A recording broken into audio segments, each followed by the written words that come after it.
Hi, my name is Antea. Today I want to talk to you about our long-lasting leaf water stress detector that is based on an infrared micromechanical photoswitch and a solar-powered sunlight digitizer. First of all, why are we working on this topic? Well, within the next 30 years, the agriculture industry will face a global 70% increase in food needs. This, together with the increasingly reduced availability of arable land, leads to an urgent need for yield optimization and resource utilization reduction.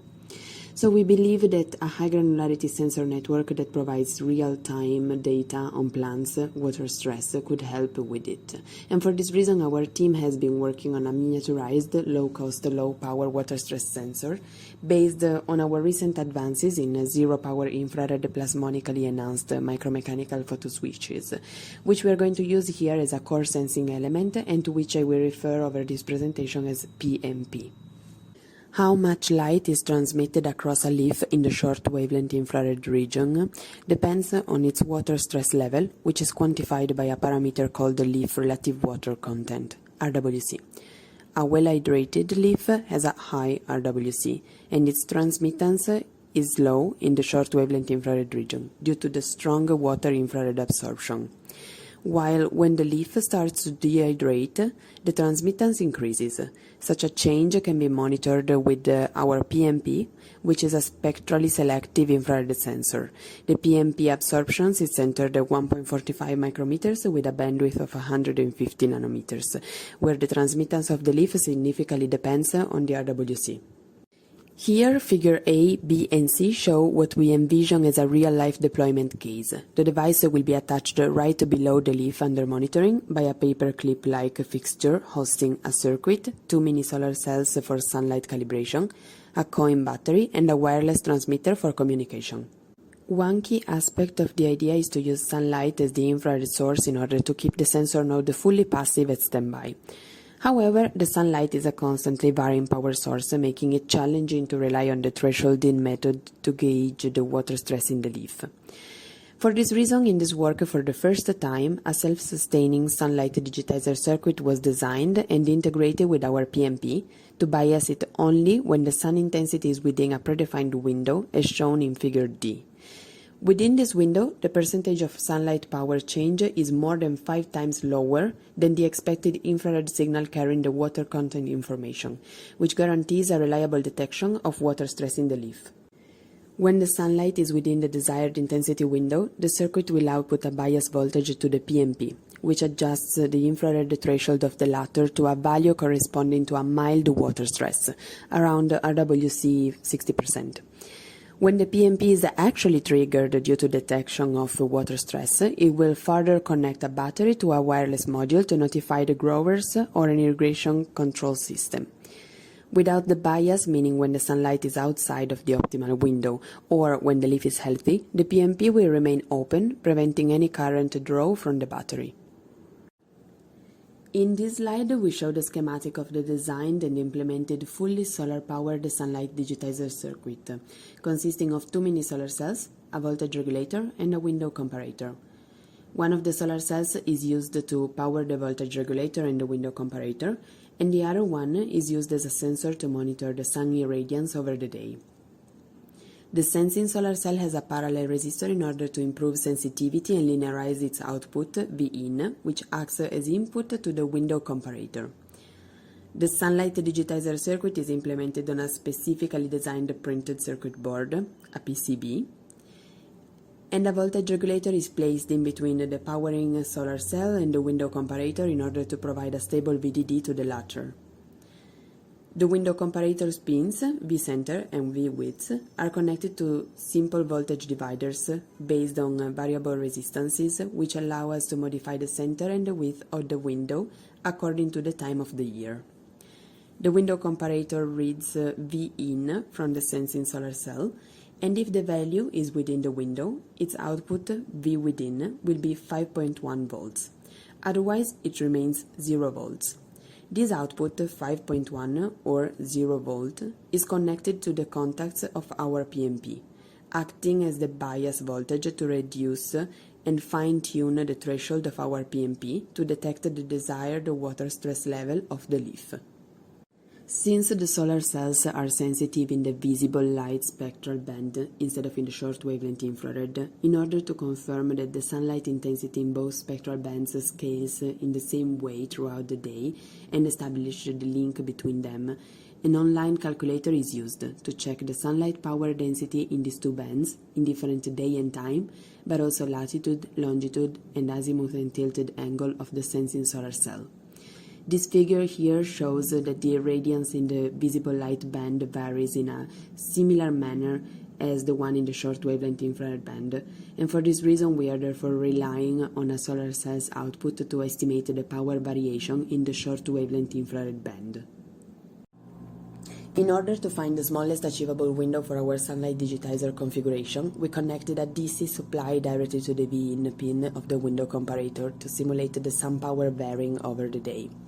And two multimeters were connected to the window comparator's pins V-center and V-width in order to monitor the changes.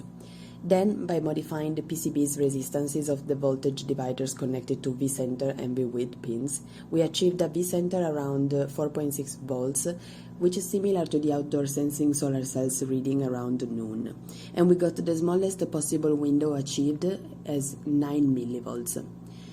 By slowly increasing the V-in, the output read of the multimeter, V-within, successfully remained 0 until V-in entered the window and led to a change of V-within to 5.1 volts, nicely showing that the digitizer works well.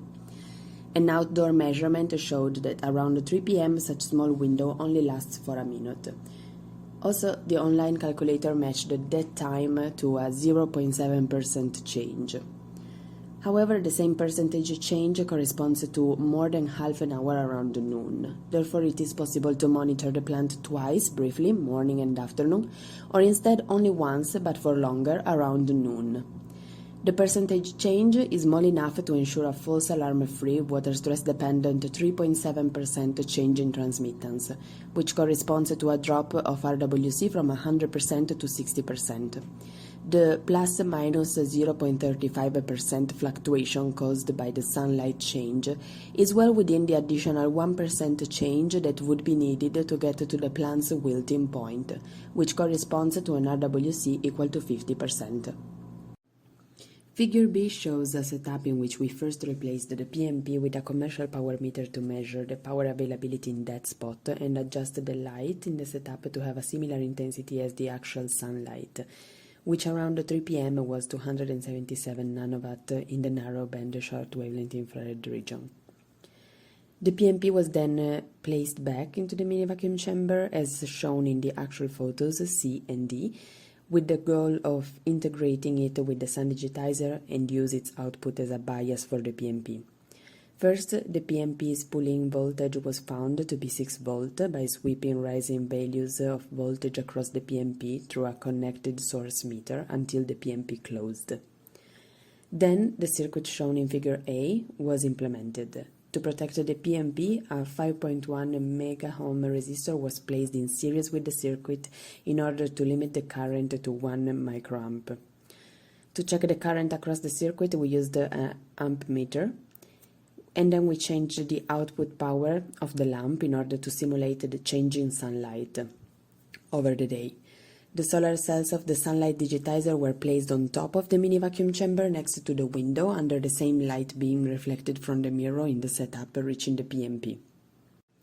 When the lamp's light intensity was tuned to be within the sun digitizer's window, the PMP was biased with 5.1 volts, as shown here in the graph A. The second graph shows that over operation time, when the PMP is biased and therefore able to monitor the water stress on the leaf on top of it, the current remains 0 when the light beam has to cross a healthy leaf to reach the PMP. In that case, only 64 nanowatt were reaching the PMP, while it jumps to 1 microamp when the leaf was water stressed and the RWC was around 60%. In that case, 75 nanowatt were reaching the PMP, confirming water stress detection. On a side note, visible as a red curve in the second graph, in the same setup that we saw in the previous slide with the commercial power meter temporarily replacing the PMP, the leaf's transmittance versus its RWC was characterized by measuring first the power reaching the power meter across the chosen reference, which was a diffuser with 84% transmittance around 1.47 micrometers, placed on the window of the mini vacuum chamber. And secondly, the diffuser was replaced with a leaf, and the power reaching the power meter through the leaf was measured at its wet boundary, at its RWC 60%, and at its dry boundary. The ratio of the power measured through the leaf to the power measured with the diffuser is the transmittance. So today we reported of the first ever leaf sensor detecting water stress in a leaf by monitoring its sunlight transmittance only when sun intensity is within a predefined range. For the first time, the PMP was biased by a fully solar-powered sunlight digitizer with the smallest achievable window of 9 mV, which corresponds to an irradiance change lower than 1%, resulting in a reliable leaf water stress detection. The low power consumption, together with the risk mitigation related to the light source variation, paved the way for the realization of large-scale deployment in crop fields with fine spatial granularity and accuracy.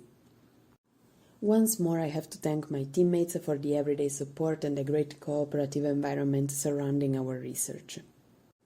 And a special thanks goes to you for your interest in our research and for watching my video.